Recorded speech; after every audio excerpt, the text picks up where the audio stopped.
محمود الخطيب المستشار تركي آل الشيخ اتكلم عنه وكلام رهيب، وكابتن محمود الخطيب اتصالح مع المستشار تركي آل الشيخ. هل حضرتك بتشوف ان ده تجاوز كان غير طبيعي لكن كابتن محمود الخطيب تصالح مع المستشار تركي آل الشيخ؟ فهي دي سنه الحياه. انا ليه دايما بتركزوا على حاجه معينه؟ الكابتن شوبير اتخانق مع المستشار مرتضى منصور ورجع تصالح تركي آل الشيخ مع كابتن محمود الخطيب، لا يعني الاسلوب والكيفيه والاليه. لا مفيش كمان انت حد يجي لك البيت عندك ويبوس على راسك، لا مفيش حاجه اسمها كيفيه. المهم انت شيء مطلوب، هتدي مبررات. انا مش بدي مبررات، انا بقول لك انت بتقول تجاوز رهيب، فانا بقول لك لو بالمنطق بتاعك ده يبقى التجاوز الرهيب هنا زي هنا زي هنا. اولا مفيش تجاوز رهيب حصل، مفيش اي تطور ولا لا مفيش تجاوز رهيب اللي انت بتقوله المستشار مرتضى منصور. وبعد كده مع احترامي ياما حصل اختلافات في الوسط الرياضي قويه جدا جدا جدا والناس رجعت تتصالح. هي مش عداوه وخناقه الى ما لا نهايه او مدى الحياه. طبعا. هي مش انا مش متخانق مع واحد فانت هتنزل لي فيديو انه كان متخانق معايا من 6 سنين فانت بقيت اتكلم عنه كويس دلوقتي، فالمفروض مثلا ان انا افضل 6 سنين وانا متخانق معاه فافضل متخانق معاه الى لغايه ما اموت. لا مش كده. هي بترجع لكل واحد، يعني كل واحد ما ممكن عنده حريه في انا حر بعلاقتي بالمستشار مرتضى منصور، وكابتن محمود الخطيب حر بعلاقته بالمستشار تركي آل الشيخ، وفلان حر بعلاقته بحر. التصالح تم ازاي ما بينك وبين المستشار مرتضى منصور؟ مفيش تصالح ومفيش خناقه، هو بيبقى خلاف. عشان بس يا كابتن احنا دلوقتي بنقارن ما بين ما حدث بين الكابتن محمود الخطيب والمستشار تركي آل الشيخ وما حدث دلوقتي بين مثلا المستشار مرتضى منصور والكابتن خالد الغندور الكابتن التاريخي لنادي الزمالك.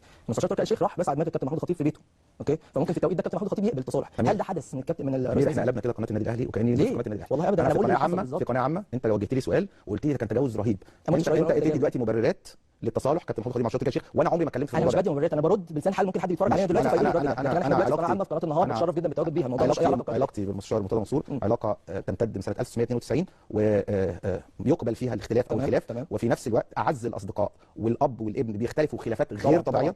في واحد متجوز ومخلف وطلق مراته ورجع لها بعد 3 4 سنين مثلا، انا بديك امثله الاكستريم يعني. فمش معنى كده ان طول الوقت هيكون في خناقه. انا بعتز بعلاقتي برئيس نادي الزمالك المستشار مرتضى منصور وبحترم كابتن محمود الخطيب جدا جدا. من انا بالنسبه لي كابتن محمود الخطيب يعني واحد من احرف واكثر اللعيبه اللي انا كنت بحبهم في حياتي من وانا صغير. والدي كان مشجع اهلاوي، كان بيحب كابتن محمود الخطيب جدا، كنت بروح اتفرج على ماتشات كابتن محمود الخطيب، فانا ما عنديش خلاف مع كابتن محمود الخطيب. لكن انا مش عايز دايما نتحط ان احنا جايين نعمل سبوت على فكره خلاف او اختلاف، لان الخلاف والاختلاف ده موجود في كل حته وفي كل الانديه وباقصى درجه ممكنه في عز الصداقات عادي بتحصل. انا يعني أكيد ممكن اديك امثله كتيره بس انا مش عايز اتفرع في الموضوع. انا بس مش عايزك تاخد اسئلتي ان انا مثلا بوجه لك اتهام، انا بعرض لك وجهات نظر، انت لك كل الحريه في الرد بالطريقه اللي انت شايفها او بالرد اللي ممكن يقنع الناس او ما يقنعهمش. صحيح وانا اديت امثله عشان كده. يعني انا بدي امثله عشان كده. انا بقول لك ان ده وارد وده الخلاف وارد. يعني مثلا لو انت بتتكلم على اتحاد الكوره الاستاذ خالد الرندالي يعني صديق الصدوق لمجلس اداره الاهلي سنوات وسنوات وسنوات وفي الاخر اختلف. يعني هل ده حاجه عيب؟ لا عادي بتحصل. فانا بقول لك ايه، يعني الخلاف وارد والاختلاف وارد. يعني ده وارد في كل حاجه في الحياه، ومش معناها كده ان طول الوقت البني ادم هيكون مختلف او نقعد نجيب خناقات من 6 سنين ومن 7 سنين وشوف كان بيتكلم ازاي من 7 سنين ودلوقتي بيتكلم ازاي. دي الحياه عادي بيحصل. طول الوقت هيكون في خناقه. انا بعتز بعلاقتي برئيس نادي الزمالك المستشار مرتضى منصور وبحترم كابتن محمود الخطيب جدا جدا. من انا بالنسبه لي كابتن محمود الخطيب يعني واحد من احرف واكثر اللعيبه اللي انا كنت بحبهم في حياتي من وانا صغير. والدي كان مشجع اهلاوي، كان بيحب كابتن محمود الخطيب جدا، كنت بروح اتفرج على ماتشات لكابتن محمود الخطيب، فانا ما عنديش خلاف مع كابتن محمود الخطيب. لكن انا مش عايز دايما نتحط ان احنا جايين نعمل سبوت على فكره خلاف او اختلاف، لان الخلاف والاختلاف ده موجود في كل حته وفي كل الانديه وباقصى درجه ممكنه في عز الصداقات عادي بتحصل. انا يعني ممكن اديك امثله كتيره بس انا مش عايز اتفرع في الموضوع. انا بس مش عايزك تاخد اسئلتي ان انا مثلا بوجه لك اتهام، انا بعرض لك وجهات نظر، انت لك كل الحريه في الرد بالطريقه اللي انت شايفها او بالرد اللي ممكن يقنع الناس او ما يقنعهمش. صحيح وانا اديت امثله عشان كده. يعني انا بدي امثله عشان كده. انا بقول لك ان ده وارد وده الخلاف وارد. يعني مثلا لو انت بتتكلم على اتحاد الكوره الاستاذ خالد الرندالي يعني صديق الصدوق لمجلس اداره الاهلي سنوات وسنوات وسنوات وفي الاخر اختلف. يعني هل ده حاجه عيب؟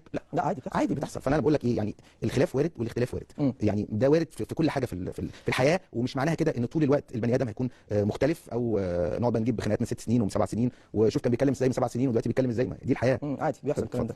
اتكلمت انت عن كابتن محمود الخطيب بشكل ايجابي جدا بصراحه يعني، لكن في نفس الوقت هل انت متقبل بعض التجاوزات اللي بتحصل في حقه بالتحديد من خلال شاشه قناه الزمالك؟ واحنا هنا بنتكلم بمنتهى الصراحه، ده امر واقع. بص انا اما تيجي تكلمني انا كلم خالد الغندور عن ما قاله خالد الغندور. يعني كلم خالد الغندور على اي كلمه انا بقولها فتقول خالد انت كنت يعني حابب ان انت تقول كده على فلان او علان. لا انا مسؤول عن كل كلمه، لان احنا بنتكلم وبنتعامل مع كيانات كبيره.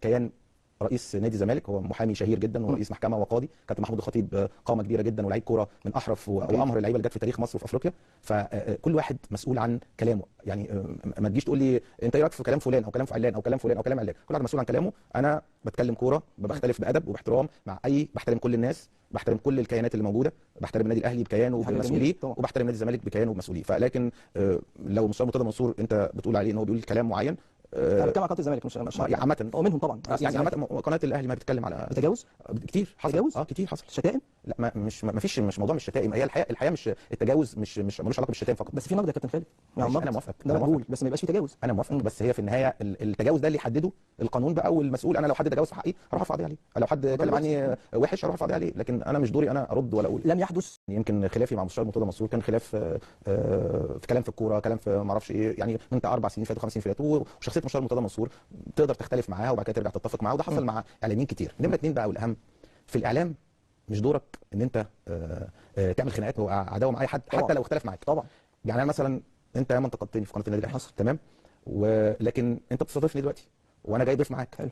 هل معنى كده ان احنا لما انتقدتني او قلت كلام عني ان احنا ما نتقابلش؟ ممكن نكون مختلفين، لكن في النهايه مش معنى كده اعلاميا ان انا ما احاوركش او انت تيجي تحاورني او تستضيفني، لان هي مش خناقه.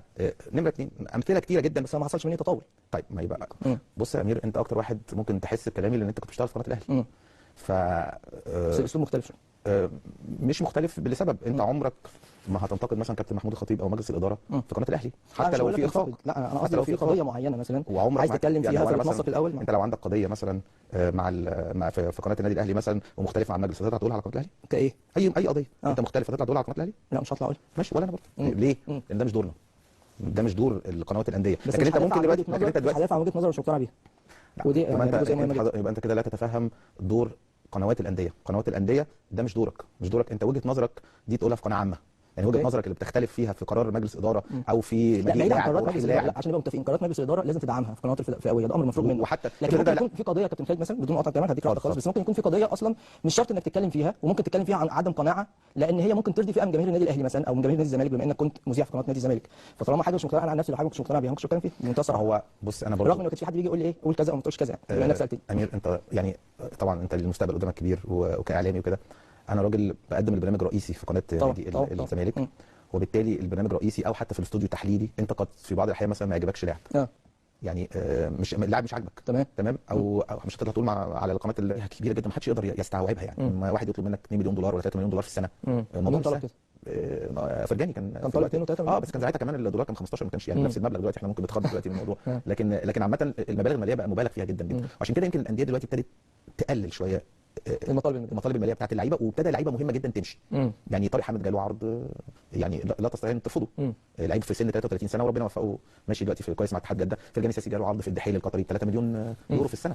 فالموضوع برضه صعب ان انت ترفض. زيزو جاله عرض قوي جدا جدا في قطر، ومع ذلك قدر نادي الزمالك يحافظ عليه. ليه ده ما حصلش؟ يعني كل واحد على حسب دماغه. انت في النهايه فرجاني واشرف بن شادي دول لعيبه محترفه مش مصريين، وفي لعيب عاطفي، وفي لعيب مثلا يقول لك انا عايز مثلا 60 مليون في السنه مثلا، وفي واحد يقول لك يا عم انا كفايه عندي عليا 20 مليون وحب الناس يعني دي تبقى كل واحد وقرارات. يعني مثلا انا سامع محمد الشناوي مثلا جاله عرض جامده جدا ورفض عشان خاطر عايز يضيف النادي الاهلي، رغم ان محمد الشناوي 34 سنه. فممكن واحد تاني تفكيره يقول لك انا عندي 34 واللي فاضل لي مش زي اللي فات، لكن هو فضل ناديه. فاهم قصدي؟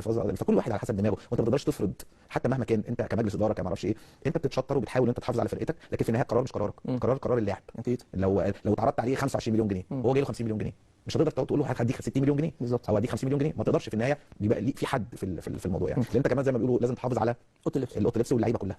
طيب هل بتشوف ان في اسباب رئيسيه هي اللي لازم تعالج داخل نادي الزمالك عشان الفرقه تفوق وترجع تاني؟ لان بيني وبينك برضه جماهير نادي الزمالك دلوقتي بتتساءل يا جماعه ايه الوضع، احنا وصلنا كده ازاي؟ نادي الزمالك نادي كبير، جماهير كبيره جدا من اول السنه دي من 2023 بدايه اول السنه الزمالك ما كسبش غير ماتش واحد في 9 تقريبا. صحيح. خلال 9. صحيح. فاكيد في اسباب رئيسيه ادت لكده من وجهه نظر كابتن خالد غندور برضه.